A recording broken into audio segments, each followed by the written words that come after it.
군 얘기 시작하겠습니다. 전투기가 출격했습니다. 그런데 도라에몽, 자, 일본 만화 캐릭터죠. 동자몽으로 1970년대 불렸습니다. 도대체 무슨 일이 벌어졌던 걸까? 자, 지금부터 저희가 준비한 일본 애니메이션 영화 영상과 함께 전투기 얘기를 나눠보겠습니다. 이그라서 긴급 상황이다. 미확인 황적 적기를 추격하라. 적기가 한 대 더 있는 것 같다. 넘버 2가 대응하라. 라자 알파트. 추가 지원 요청한다. 지원편대 출격 바람.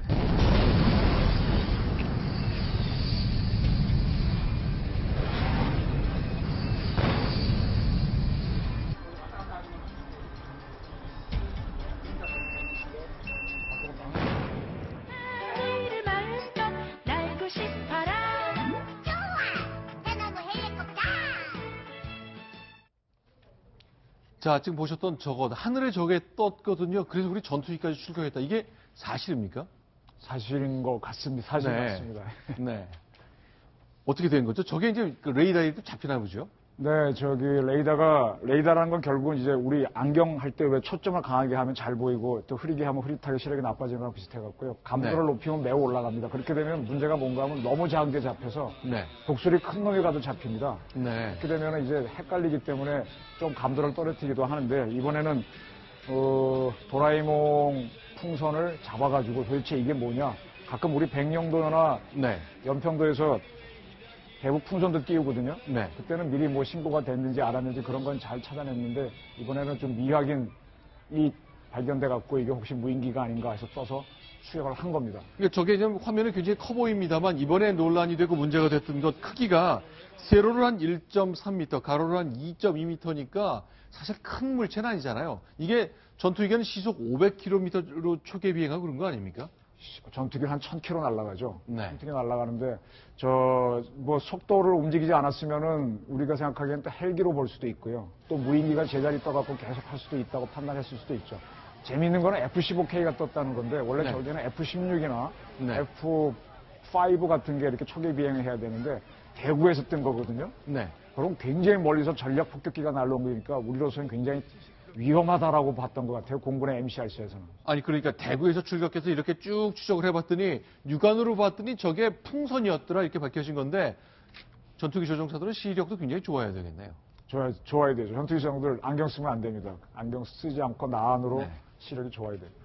우리 군 설명은요, 이제 대체로 대형 풍선이나 풍등, 이런 게 이제 우리나라 영공으로 종종 진입하는데, 글쎄 이게 어디서 왔을까? 중국에서 날아왔을 가능성, 이렇게 높다고 말합니다. 고양이 모양의 풍선 모양인데, 글쎄요.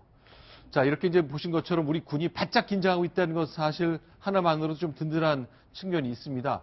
고양이 모양의 일본 만화 캐릭터 때문에 우리 군이 깜짝 놀랐다면, 이번엔 호랑이 한 마리 때문에 우리나라 사람들이 조금 걱정을 했네요. 자, 김유림 기자 나오셨는데 지금 호랑이 한 마리 보이네요. 네, 그렇습니다. 지난 25일 산림청에서 밝혔는데요. 각 동물원에 있던 백두산 순수혈통 호랑이 2마리를 백두대간 수목원으로 안전하게 이송했다. 이렇게 밝힌 겁니다. 그런데 당시 적응 훈련과 안정을 거친 뒤에 관람객에게 공개하겠다. 이렇게까지 밝혔는데요. 네.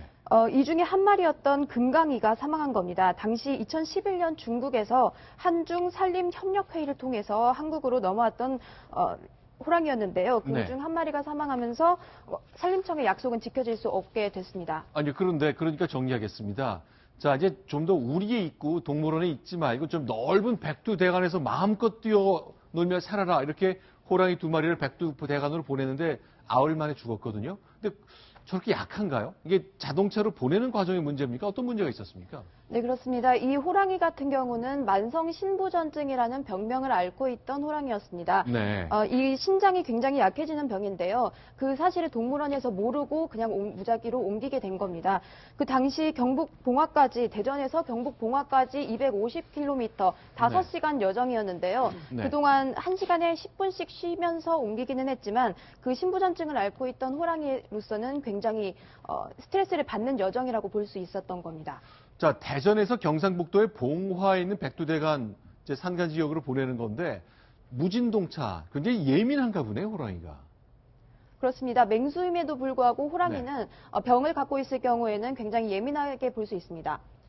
저는 이제 저 산에 사는 그 백두산 호랑이 이런 호랑이가 워낙 용맹하고 모든 백수의 왕이기 때문에 굉장히 강한 줄 알았더니 이런 스트레스에 약하다는 것도 처음 알았네요.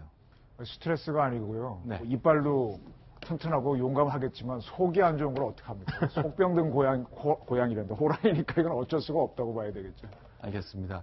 자, 처음 들려왔던 소식 두 가지를 좀 저희가 정리해봤는데 고양이 모양의 인형 때문에 우리 군이 깜짝 놀랐고 그러나 적절하게 처리했다는 건 하나, 그 다음에 우리가 옮겼던 호랑이가 9일 만에 숨졌다는 걸 정리해봤습니다.